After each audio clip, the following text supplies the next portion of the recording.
When I was 6 years old, I made my first drawing. It was a boa constrictor digesting an elephant. I showed it to the grown-ups and asked them if the drawing frightened them, and they said, "Why would anyone be frightened of a hat?" Then I made a second drawing, showing the boa constrictor from the inside so the grown-ups could easily see it. They always needed to have things explained to them. After seeing my two drawings, they suggested that I busy myself with matters of consequence. That ended my drawing career. And so I became a pilot and lived my life alone, without anyone I could really talk to, until my plane had engine trouble in the desert, 1,000 miles from any human habitation. Imagine my surprise when I heard, "If you please, draw me a sheep." I jumped to my feet, thunderstruck. "But what are you doing here?" "If you please, draw me a sheep." I told the chap, a little crossly too, that I did not know how to draw. "Oh, that doesn't matter. Draw me a sheep." So I drew one of the two pictures I had drawn so often. No. I do not want an elephant inside a boa constrictor. Draw me a sheep." "No, the sheep is sickly. Make me another." So I made another drawing. "You see yourself this is a ram. It has horns." By this time, my patience was exhausted, so I tossed off this drawing. "This is only his box. The sheep you asked for is inside." "Oh, this is exactly the way I wanted it. Do you think that this sheep will have to have a great deal of grass? Where I live, everything is very small. Look, he has gone to sleep." And that is how I made the acquaintance of the little prince. It took me a long time to learn where he came from. It was from words dropped by chance that little by little, everything was revealed to me. It is true, isn't it, that sheep eat little bushes? Yes, that is true. Then it follows that they also eat baobabs? There were some terrible seeds on the planet of the little prince, and these were the seeds of the baobab. It spreads over the entire planet. It bores clear through with its roots. And if the planet is too small, the baobabs are too many, they split it in pieces.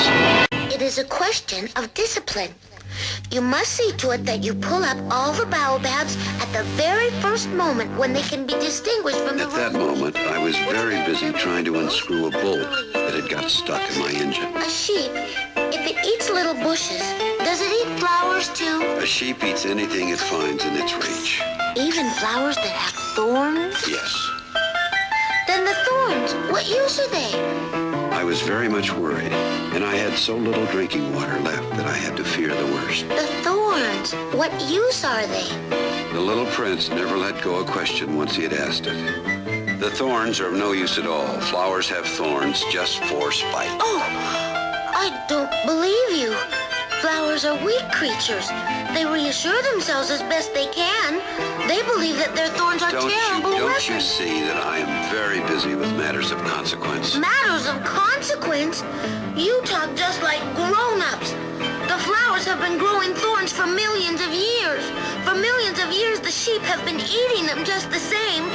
And is it not a matter of consequence to try to understand why the flowers go to so much trouble to grow thorns which are never of any use to them?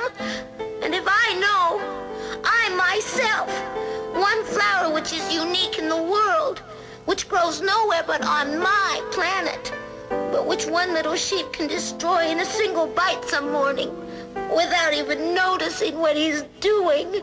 Oh, you think that is not important? I took him in my arms and rocked him. The flower that you love is not in danger. I will draw you a muzzle for your sheep. I will draw you a railing to put around your flower. I did not know what to say to him. I felt awkward and blundering. It is such a secret place, the land of tears. I soon learned to know this flower better. On the little prince's planet, the flowers had always been very simple. But one day, from a seed blown from no one knew where, A flower had come up, and the little prince had watched very closely over this small sprout.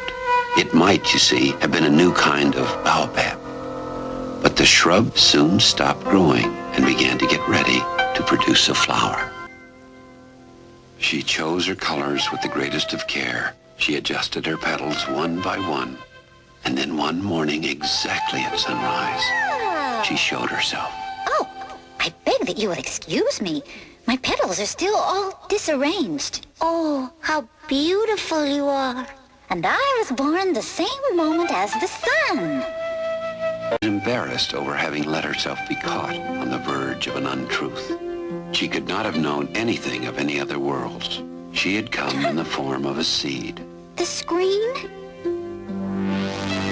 The little prince came to doubt her, and that made him very unhappy. He decided to leave her.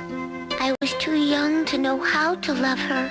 She perfumed all my planet, but I did not know how to take pleasure in all her grace.